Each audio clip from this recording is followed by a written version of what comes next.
राजभवन में खड़ा हूं मैं, फिर वहीं पर आता हूं। रामचरितमानस पढ़िए अपनी दादी के पास बैठ के, अपने दादा के पास बैठ के। राम का धैर्य देखिए। राम का धैर्य विष्णु का धैर्य नहीं है। मुझे क्षमा करें, भगवान है विष्णु, लेकिन वो तटस्थ धैर्य है। आराम से लेटे हुए हैं क्षीर सागर में, शैया बना के प्रेम पूर्वक। माता लक्ष्मी पैर दबा रही है, ऊपर शेष नाग का फन है। देख रहे हैं दुनिया में चल क्या रहा है, मूर्ख कर क्या रहे हैं, ये हो क्या नाटक रहा है।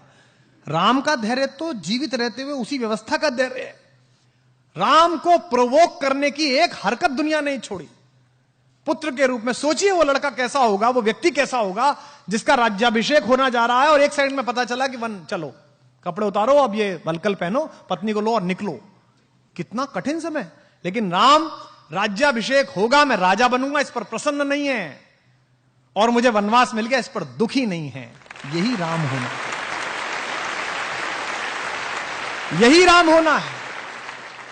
लोग समझते हैं जंगल में पोस्टिंग, लोग समझते हैं कोने में पोस्टिंग, लोग समझते हैं वहां काम करना है तो कैसे काम होगा, मेरे लिए तो पनिशमेंट हो गया। यही अवसर है जो आपको ईश्वर दे रहा है।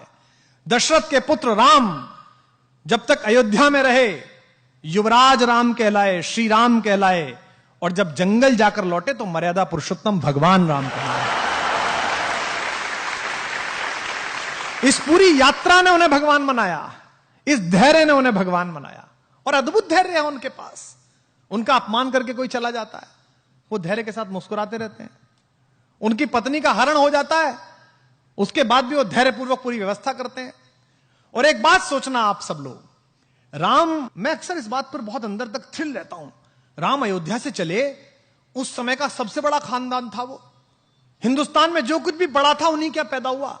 इक्ष्वाकु, अज, रघु, दिलीप, पुरुरवा, ययाति, नहुष, दशरथ, सब बड़े आदमी उन्हीं क्या। भारत का नाम जिस पर रखा गया वे भी उन्हीं क्या पैदा हुए, भरत, सब उन्हीं क्या पैदा हुए।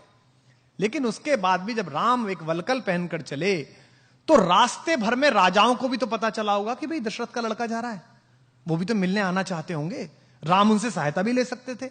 जिस पंचवटी में मां सीता का हरण हुआ है वो तो उनकी नंदसाल के बिल्कुल बगल में है, कौशल प्रदेश में, रायपुर में, वो बिल्कुल बगल में थे। वो अपने नाना से कह सकते थे, अपने मामा से कह सकते थे कि साहब आप जरा मेरी सहायता करो, मेरी पत्नी का अपहरण हो गया, सेना दे दो जरा, मैं चलूंगा। उन्होंने ऐसा नहीं किया। उन्होंने एक भी राजा को अपने साथ नहीं लिया। उन्होंने रास्ते भर आप जैसे और हम जैसे लोगों को साथ लिया। किनको? सामान्य वंचितों को, दलितों को। उन्होंने वनवासियों को साथ लिया, उन्होंने मल्लाहों को साथ लिया, उन्होंने मां शबरी का आशीर्वाद लिया, उन्होंने केवट को साथ लिया, उन्होंने वंचित सुग्रीव को गले लगाया, क्योंकि वो जानते थे कि जिस अनाचार से वो लड़ने के लिए जा रहे हैं वहां धनिकों की और राजाओं की नहीं, सदाचार की आवश्यकता पड़ेगी, वहां आत्मा की दीप्ति की आवश्यकता पड़ेगी। तो राम का यह धैर्य ही उन्हें विजेता बनाता है। भाई रावण को तो बाली हरा चुका था पहले, आपने कहानी सुनी होगी। रावण को तो शहसबाहु भी हरा चुका था। रावण कोई ऐसा अर्जेंटीना नहीं था, ऐसा ब्राजील नहीं था कि हराना मुश्किल था। उसको तो हरा चुके थे दोनों। बाली तो उसको अपने बगल में दबाकर और उसने किले की दीवार का चक्कर लगा दिया था बाली ने। जब हनुमान को बांधा है और हनुमान से रावण ने कहा कि तू मुझे जानता नहीं मैं कौन हूं, तो हनुमान ने क्या कहा? हाँ जानता हूं, वो बाली वाला, मैंने सुना था आपकी लड़ाई बहुत, परिचय है मेरा आपसे। हनुमान ने क्यों कहा? ताकि उसका कॉन्फिडेंस लूज हो। लेकिन भगवान जब बाली और सुग्रीव के जनपद में पहुंचे तो उन्होंने बाली का साथ नहीं दिया, उन्होंने वंचित को चुना। वो उसके साथ खड़े रहे जिसका अधिकार छीना गया, जिसका राज्य छीना गया, जिसकी पत्नी तारा का बलात् अपहरण किया गया है, और उन्होंने बाली का वध किया। जबकि बाली भी उनका प्रशंसक था, उनका भक्त था। मरते समय बाण लगने के बाद प्रणाम की मुद्रा में बाली ने पूछा है भगवान से, मैं बैरी सुग्रीव प्यारा, अवगुण कवन नाथ मुहि मारा। मैं बैरी हो गया, सुग्रीव आपका प्यारा हो गया, मुझ में ऐसा कौन अवगुण था मुझे मार दिया? तो राम ने उसको उत्तर दिया कि अनुज वधु भगिनी सुत नारी, छोटे भाई की पत्नी, भगिनी बहन, सुत नारी बेटे की पत्नी, सुन सठ कन्या सम ए चारी। हे मूर्ख, ये चारों बेटी के बराबर होती हैं। इन्हें कुदृष्टि बिलो कहीं जो है, इन्हें गंदी दृष्टि से जो देखता है उसका वध करने में पुण्य मिलता है, पाप नहीं होता है। ये उसको उत्तर दिया उन्होंने भगवान। अगर भगवान की विजय अपने लिए होती, अगर धैर्य ना होता तो वो बाली को लेकर चल देते। बाली हरा चुका था, उन्होंने कहा नहीं बाली तू नहीं चाहिए, तू नालायक है, तूने इस छोटे भाई को मारा है, इसकी पत्नी का हरण किया, मैं तेरा तो वध करूंगा, ये वंचित है, इसे लेके चलूंगा। तो राम ने क्या किया? राम के साथ जितने लोग हैं, राम का धैर्य अद्भुत है। और यहां जो अध्यापक है उनसे निवेदन है, राम की लीडरशिप क्वालिटी अद्भुत है। राम ऐसे ही राम नहीं बने हैं। मत पढ़िए हिंदू होकर। इस परिसर में बहुत सारे इस्लाम मतावलंबी हमारे दोस्त बैठे होंगे और किसी जाति धर्म के लोग बैठे होंगे। कहानी की तरह पढ़िए और फिर देखिए कि राम जैसा लीडर कहीं नहीं है। वो उस व्यक्ति की क्वालिटी को डेवलप करते हैं, उसे इंस्ट्रक्ट नहीं करते। उन्होंने सुग्रीव की क्वालिटी को डेवलप किया।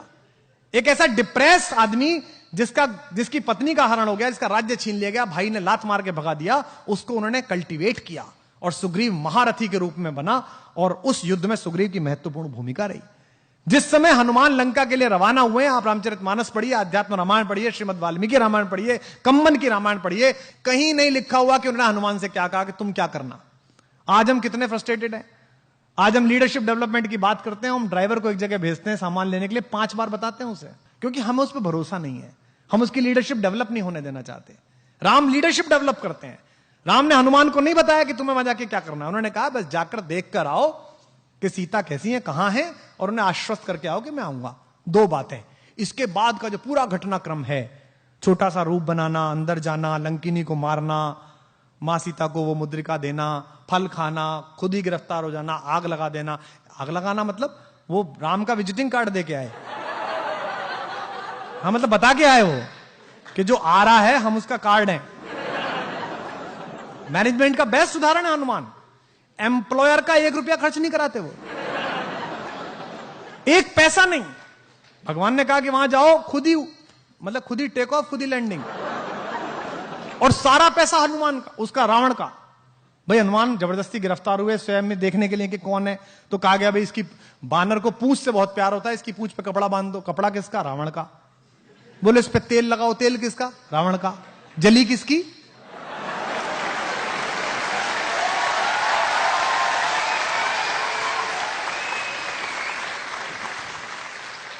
बेस्ट एम्प्लॉय, सर्वश्रेष्ठ व्यक्ति, कोई नानुकर नहीं।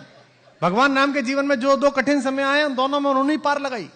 उनसे कहा गया कि भाई मेरा भाई ये बीमार है। सोचो राम पर कैसी बीती होगी। भगवान राम के जीवन का सबसे कठिन रात वो है जब उनके भाई को मूर्छा आई। उस रात राम कितने भी ईश्वर हो, मनुष्य रूप में जी रहे थे। मन में ये तो आई होगी यार अयोध्या जाके क्या कहूंगा, पत्नी कहां अपहरण हो गया, भाई कहां युद्ध में मारा गया। ऐसे समय में हनुमान काम आए और हनुमान गए। वहां कंफ्यूजन हो गया कि कौन सी संजीवनी बूटी, मेडिकल स्टोरी ले आए पूरा। बोले भाई इसमें से देख लो कौन सी है। तो 2 बातें हुई। पहली हुई जिज्ञासा, दूसरी हुई धैर्य, तीसरी हुई आपको क्राफ्ट करने वाले लोगों में कि आप लीडरशिप डेवलप करें, आपके अंदर नेतृत्व की क्षमता डेवलप हो। और नेतृत्व की क्षमता का शिक्षा से कोई मतलब नहीं है।